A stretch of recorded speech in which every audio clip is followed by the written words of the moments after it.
শিলিগুড়ির মাল্লাগুড়িতে ভয়াবহ অগ্নিকাণ্ড পুড়ল 4টি আসবাবপত্রের দোকান। শিলিগুড়ির মাল্লাগুড়ি এলাকায় রবিবার গভীর রাতে ভয়াবহ অগ্নিকাণ্ডে পুড়ে যায় আসবাবপত্র তৈরির 4টি দোকান। আগুন নেভাতে দমকলের 3টি ইঞ্জিন প্রায় 2 ঘন্টা ধরে কাজ করে, তবে ততক্ষণে সম্পূর্ণ ভস্মীভূত হয় দোকানগুলি। প্রাথমিকভাবে ধারণা ক্ষয়ক্ষতির পরিমাণ প্রায় লক্ষাধিক টাকা। স্থানীয় সূত্রে জানা গিয়েছে, রাত 10টার পর একটি দোকান থেকে আগুনের সূত্রপাত হয় এবং মুহূর্তে তা ছড়িয়ে পড়ে পাশের দোকানগুলোতে। ঘটনাস্থলে পৌঁছয় পুলিশ, দমকল ও স্থানীয় জনপ্রতিনিধিরা। প্রশাসনের তরফে ক্ষতিগ্রস্ত ব্যবসায়ীদের সাহায্যের আশ্বাস দেওয়া হয়েছে। আগুন লাগার কারণ জানতে তদন্ত চলছে। তো কিন্তু 8টার সময় দোকান বন্ধ করে বাড়িতে গেছি। বাড়িতে যাওয়ার পর একটু অল্প চা পানি নাস্তা করার পর একটু ঘোরাঘুরি পরের 10:15টার সময় আমাকে একদিন ফোন করলে তো দার্জিলিং এর দোকানে আগুন ধরে গেছে। আমি সেই সময়তে ছুটে চলে আসি দেখছি যে আমার দোকানে আগুন ধরে। আমার ওখান থেকে আমার মাথা স্টক ধরে গেছে। আমি কি করি আমার এত টাকার মালপত্র, দোতলার দোকান, নিচতলায় মাল, উপরতলায় মাল, আমার মনে হয় 8-10 লাখ টাকার মাল। আমার সামনে নভেম্বরের মেলা আছে। আমি সারা বছর টুকটাক করে হাতে কাজ করে মাল পানা রেডি করি। সেই মাল আমি নভেম্বরের মেলাতে নিয়ে যাই, হস্তশিল্পী মেলায়, সরকারি মেলা।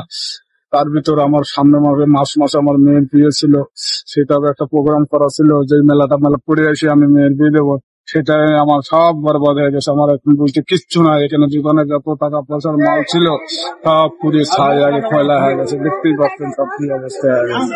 আমার করার কিচ্ছু নাই, আমার সব নিরুপায় হয়ে গেছে।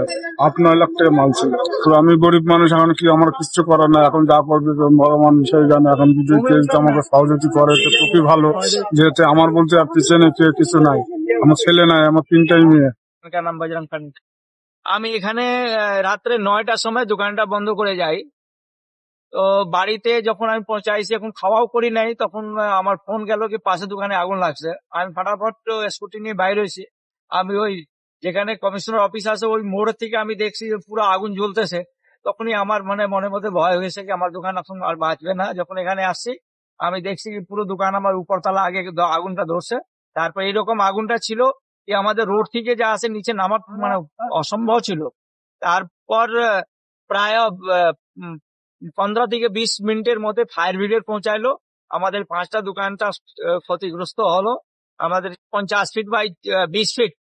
এবার যখন এই রাস্তাটা ভাঙছে তখন আমাদের দোকানটা হয়ে ছোট 20 ফিট। এবার 20 ফিটের টোটাল সামান আমার 3 ফ্লোর উপর নিচে সব স্টক ছিল। যখন আগুনটা লাগছে, এখন কালকে প্রশাসনও আসছিল, মাননীয় ডিপটি মেয়র সাহেব আসছিলেন, ওই কাউন্সিলর ওই গার্গী দিও আসছিল, সবাই আসে আশ্বাসন দিয়েছে। সবাই আমাদের পাশে বললো কি আমরা সঙ্গে থাকবো। এই দোকান উপরে আমাদের বাচ্চাদের পড়াশোনা যা আছে, ফ্যামিলি চালানো সব দায়িত্ব এর উপরে আমাদের ছিল। এখন আমাদের একদম নিরুপায়। এখন আমরা কি করব সেটা আমরা বিক্রি বাট্টা হয়তো তাহলে কিছু টাকা সাপোর্ট আসতো, কিন্তু এখন আমরা কি করব, যখন দিয়ে আসো তো করতেই হবে। এবার কোথা থেকে ঋণ নিব, ধার নিব, কোনো আমরা তার পাচ্ছি না। খুবই দুঃখিত, খুবই আমরা চিন্তাগ্রস্ত। অপ্রাণ চেষ্টাটা করছে এটা আগুনটা নিভানোর জন্য। আর আমাদের ভালো বিষয় এটা আছে কি আমার টাইম মতন ফায়ার ব্রিগেড চলে আসে, নাহলে আমার এখানে দোকান ছিল 25টা।